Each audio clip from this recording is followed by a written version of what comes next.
ታሪኩ እንደዚህ ነው። እዚች ጋር የምታዩት ግብፃዊ ናት። የ24 ዓመት ወጣት ናት። አንድ ቀን ምን ታደርጋለች? ልጇን ይዛ ወደ ሆስፒታል ትሄዳለች። ዶክተሮቹ ምን ሆኖ ነው ልጅሽ እንዴ አይተነፍስም ሲሏት፣ ክፍሉ ስገባ እንደዚህ ነው ያገኘሁት፣ ሞቶ ነው ያገኘሁት ብላ የራሷን ልጅ ይዛ ትሄዳለች። ዶክተሮቹ ሲያዩት ሲመረምሩት አንገቱ ላይ የእጅ ምልክት አለ። ታንቆ እንደተገደለ የእጅ ምልክት አለ። እነሱም ያደረጉት በቀጥታ ፖሊስ ጋር ይደውሉና እዚህ ጋር አንድ ህፃን ልጅ እኛ ጋር መጥቷል፣ እናት ይዛ መታ እንግዲህ መርመረ ነው ተገሎ ነው እንደተገደለ ነው የሚያሳየውና ብሎ መልእክታቸውን ያስተላልፋሉ። ፖሊስ ይመጣል። ፖሊስም እናትን ጣቢያ ይዞ ይሄዳል።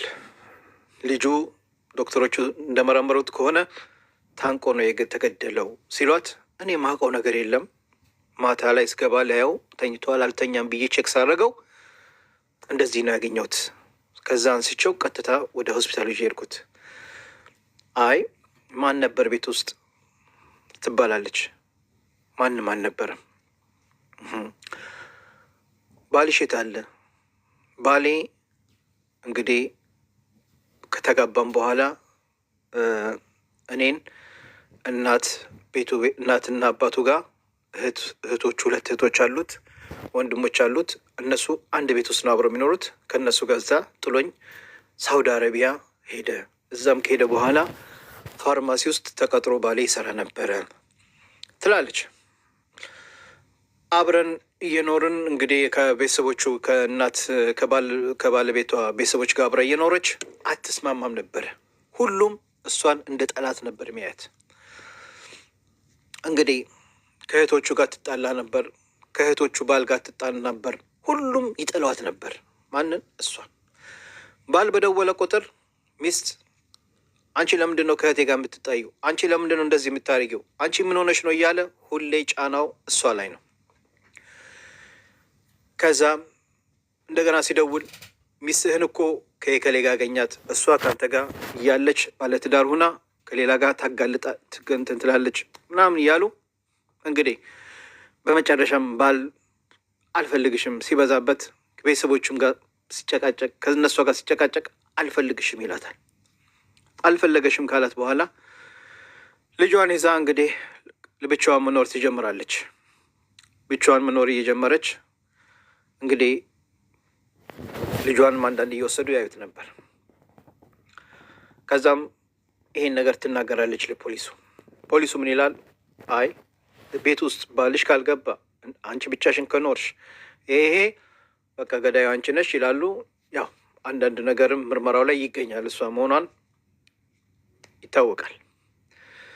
ከዛም ይጠይቋታል። ለምንድን ነው እንደዚህ ያረግሽው? የገዛ ልጅሽን ለምን እንደዚህ ያረግ ሲሏት፣ እኔ አላቅም፣ በወቅቱ ለምን እንደዛ እንዳረኩኝ አላቅም። ሄድኩኝ በትራስ አፈንኩት፣ ከዛ አንቄ የገደልኩት ልጄን። እንዴት ነው እኔ ልጄን ማረጋው? የገዛ ልጄን እንዴት እንደዛ ያረጋለሁ? ትላለች። እንግዲህ ዳኛ ፊት ቀርባ ዳኛው እየጠየቃት የምትለውን የምትሰጠውን መልስ ላሰማችሁ። በጣም ነው የሚያሳዝነው። እንግዲህ እኔ መልእክት አለኝ። መልእክቴ ምን መሰላችሁ? እባካችሁን ወንዶች እባካችሁን፣ እንግዲህ የእሱ አባል ያው እሷን ከእናት ከአባት ከእህቶቹ ጋር አስቀምጦ ነው አንድ ቤት ውስጥ ሄደው። ብዙ ጊዜ ሴቶች ደግሞ አይስማሙ። 2 እህቶች አሉ እዛ ቤት ውስጥ፣ እናትና አባቷ አለ፣ የእህቶቹ አባል አሉ። ሁሉም እሷን ነበር የሚጠሏት። ልጅቷ ዲፕሬሽን ውስጥ እስከምትገባ ራሷን በቃ እንትን እስከምትል አሁን ፍርድ ቤት ስታወራ ራሱ ታስታውቃለች። አሳያችኋለሁ ቪዲዮን እና በጣም በሚያሳዝን ሁኔታ እንግዲህ ለምንድን ነው እንደዚህ የምታደርጉት? ባሎች ውጭ ሀገር ለስራ ስትሄዱ መልካም ነው፣ ግን ሚስቶቻችሁን እንደዚህ ከእናት ከአባታችሁ ጋር ከእህቶቻችሁ ጋር ስታስቀምጡ እንደዚህ አይነት ነገር ሊከሰት ይችላል። እሺ፣ ለማንኛውም ከቻላችሁ ሚስታችሁን ለብቻ አስቀምጡ፣ ወይንም ከቤተሰቦቿ ጋር አስቀምጧት፣ ችግር እንዳይፈጠር።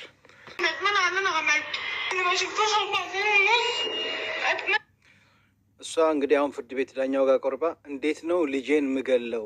ልጄን እንዴት ነው አንቄ ራሴ ማቀው? እኔ ሳላቅ ነው ይሄን ነገር ያረኩት ነው የምትለው። እንግዲህ እዚህ ጋር ላይ ይታያችሁ ይችላል። ቆይ ይሄን ላጥፋውና እንደዚህ ላሳያችሁ። ኦኬ ያው እዚህ ጋር ፍርድ ቤት ቀርባ ነው።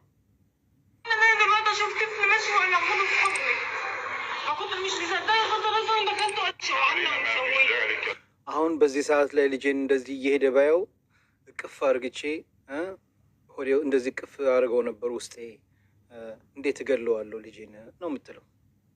እና እኔ ለምን እንዳረኩኝ አላውቅም። ለምን እንደዚህ ይሄን ተስፋ ይሄን ነገር ለምን እርምጃ እንደዚህ አይነት እርምጃ እንደወሰድኩ አላውቅም። እኔ ለምን ራሱ አሁን የሞት ፍርድ እንደተፈረደብኝ ራሱ አላውቅም ነው የምትለው። ይሄን ነገር ለምንድን ነው እንደዚህ እንድታረጊ የቻልሽው ብሎ ነው የሚጠይቃት ዳኛው በተደጋጋሚ።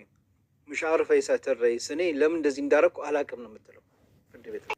በወቅቱ ላይ የምታረጊውን ነገር በጭንቅላትሽ እያሰብሽ ነበር እያስተዋልሽ ነበር ሲላት እያስተዋልኩ አልነበረም። እንዴት ነው እያስተዋልኩ በወቅቱ እኔ የማደርገውን ነገር ባቅ እያወቅኩ ከሆነ እንዴት ነው ልጄን እንደዚህ አርግቼ አንቄ የምገለው ነው የምትለው። ድንገት አንቺ ይሄን ነገር ያረግሽበት ምክንያት አንድ ሰውን ለመበቀል ብለሽ የሆነ ነገር ለመበቀል ብለሽ ይሆናል ልጅሽን እንደዛ ያረግሽው ይላታል ዳኛው። ልጅሽ እናቴ ለምንድን ነው እንደዚህ የምታረጊኝ ለምንድን ነው እንደዚህ የምታረጊ እያለሽ እንደዛ እያለሽ እየተናገረሽ አንቺ ግን የሁሉ ጨክነሽ እንግዲህ ልጅሽን አንቀሽ ገደልሽው። እናቴ ለምንድን ነው እንደዚህ የምታረጊኝ እንደዚህ ለምን ታረጊኝ እያለሽ አንቺ ግን ጀርባሽን ሰጥተሽ አንቀሽ ገደልሽው ነው የሚላት ዳኛው። ይሄን ነው የማውቀው። ግን የሚያሳዝነው ነገር ያጀማው የሚያሳዝነው ነገር ምን እንደሆነ ታውቃላችሁ? እኔ በጣም ያሳዘነኝ ባልየው ነው በጣም ትልቅ ጥፋት ያጠፋው። እንዴት ነው አንድ ቤት ውስጥ እዛ ቤት ውስጥ እናቱ፣ አባቱ፣ ሁለት እህቶቹ፣ የእህቶቹ ባል፣ እህቱ፣ ወንድሙ፣ የወንድሙ ሚስት ሁሉ እሷን ነበር የሚጠላት። በነገራችን ላይ ሌላ ብዙ ቪዲዮዎች አሉ ማለት ብዙ ትልልቅ ቲክቶከሮች የሰሩት ቪዲዮ አለው እዛ ላይ ሰምቼዋለሁ። እና እነሱ በጣም በደል እንደሚያደርሱባት ቤት ውስጥ ስቃይ እንደሚያደርሱባት ብዙ ነገር ለምን እሷ የተናገረችው ከዚህ በፊት ያው ቃሏን ስትሰጥ ሌላ ነው እና በጣም ብዙ መከራና ስቃይ እንደሚያደርሱባት በመጨረሻም ባሏ በደወለ ቁጥር እንደዚህ ነሽ አንቺ እንደዚህ አረግሽ፣ እህቴ እንደዚህ ያለችኝ፣ ወንድሜ እንደዚህ ያለኝ፣ ከማን ጋር ነው የወጣሽው፣ ስንት ሰዓት ገባሽ፣ የት ሄደሽ ነበር፣ እስካሁን ለምን ስልክ አታነሺም፣ ሁሌ ይጨቀጭቃት ነበር በደወለ ቁጥር። እንደዛ ደግሞ የሚሉት ማን ነው? እህትና ወንድሞቹ ነው። እንደዚህ የእህቶቹ ባል እንደዚህ ይሉታል። ከዛም በመጨረሻም እኔ ከአንቺ ጋር አልፈልግም ብሎ ፈታት ማለት ነው። ፈቷታል። እና ይሄ ሁሉ በቃ ማለት ህይወቷን እንደዚህ እዛ ምን እንደሚመስለኝ ወይ የሆነ መተት ነገር አሰርተውባት መጨረሻ ላይ የምታደርገውን ነገር አታውቅም።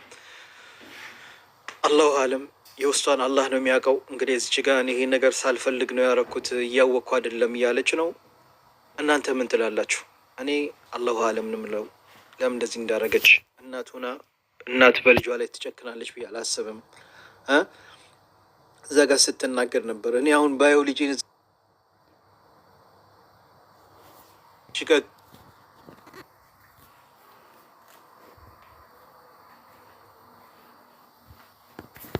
ባሏ ጥፋተኛ ነው ምለው።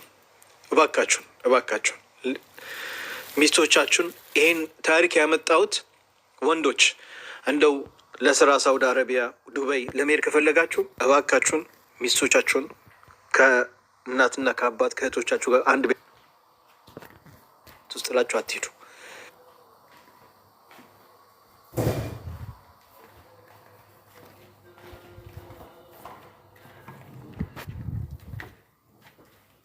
ገባችሁ? እሷ ምንም ነገር ሳታደርግ እንደዚህ አርግታለች ሊባል ይቻላል። እና ይሄን ታሪክን ያቀረብኩላችሁ እንድትማሩበት ነው። እስኪ እናንተ